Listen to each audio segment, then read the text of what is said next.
Hello everyone, this is TD Bandit of the Cox Engine Forum. What's up? Long time no see. Today's video is another one of my run videos. This is different because most of my engines are on a test stand when I run them, but this particular one is actually on an airplane. The airplane in question here is actually a Testors Series P40. This series is what got me broken into model aviation back in the 70s when I was a kid. These models circulated into the early 70s to the early 80s. This is an earlier version. It has a spring starter. The later versions had a zip starter, very similar to the little wand that you stuck in for the Evel Knievel toy back then. They zipped and it took off. It's the same concept, but it's used for safety. Well, it worked okay until it stopped working. It was just a little one-way gear that stuck through the front of the fuselage, and just gave it a zip, and off it went, in theory anyway. Spring starters are rather fragile. I got this particular model at the SMS show back earlier this month. Paid $35 for it. The thing's in excellent shape. Has everything with it except with a few of the decals. So anyway, they had like a P51D, which was silver, which I had. They had a Spitfire, which I had. Of course, I had a P40 before this one before too. This is my second P40. They had a Reno Racer P51. They also had a Sopwith Camel. And they had a few others. They were very well detailed. They weren't the best flyers, and they also had a very short flying duration, usually less than a minute. Usually had to start them up, adjust it. It usually took most of the fuel to adjust it. Then you restart it, and usually have to have two people to start, one to start and launch and one to fly. So you can get any flight time. Start it, get it going, hopefully not, then let it go. Just start it and let it go. You might get maybe 8 laps out of it because it flew in relatively short lines. Hard surface only too. They're rather flexible. This particular model hadn't seen any real heat. I mean, the tail's a little warped on it, but it looks more like just sitting somewhere. But they did run quite well. They were just not, well, they weren't all that powerful. They would scoot along pretty quick. They were pretty fast. They came in blister packs, sold at Sears Roebuck and JCPenney's. I used to see these things in the old master catalogs way back in the 80s, early.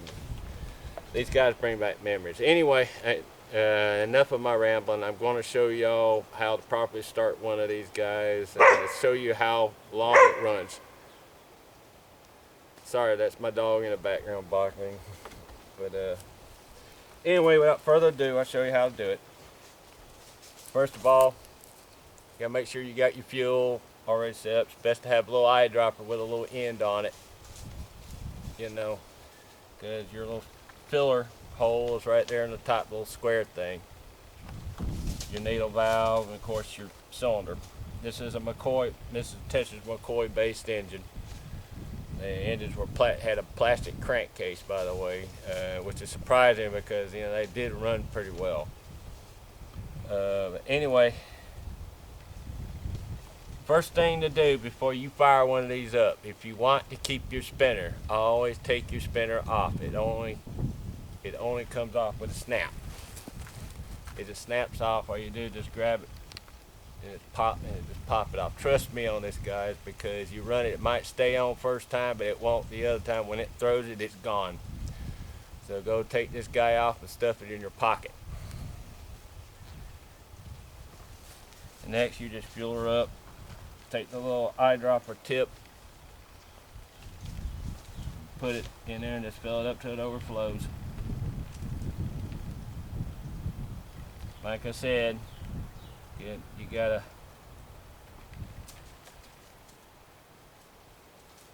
adjust your needle valve first.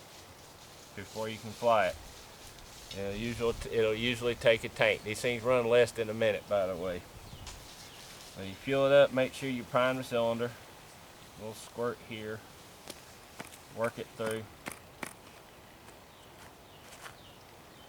Then attach your battery. Now, if you have one that's got a zip start, you gotta be on the other side. You stick the zip start all the way in and give it a quick yank straight out, not from the side or anything else. They're very fragile.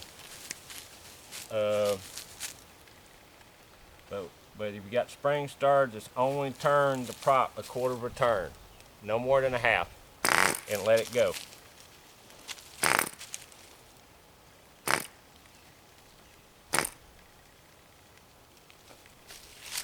These guys can be sometimes stubborn to start because of the short prop.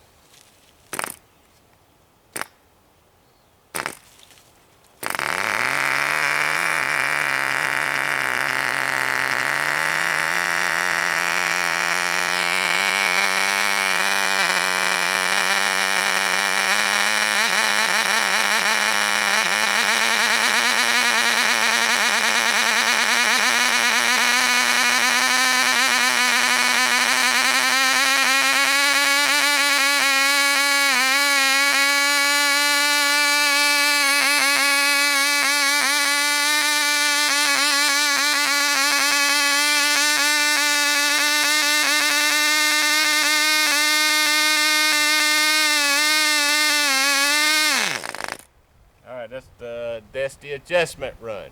Okay, you saw how short it ran. Alright, fuel her back up.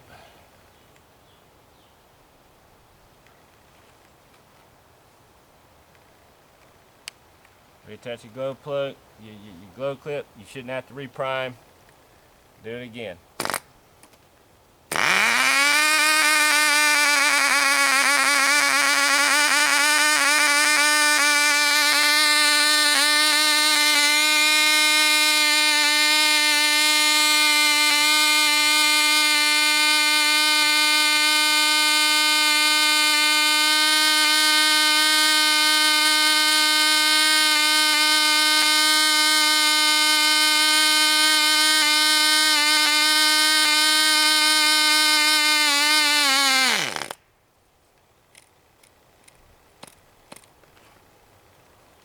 So yeah, they don't run very long.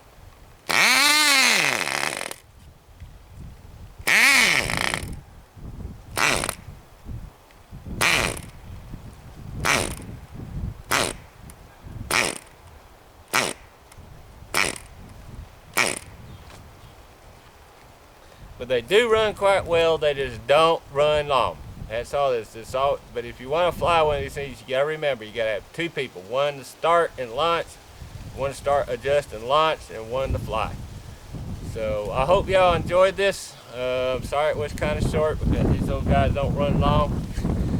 And enjoy your flying if you decide to fly it. So y'all take it easy. This is TD Bandit. Sign out. Thanks. Bye.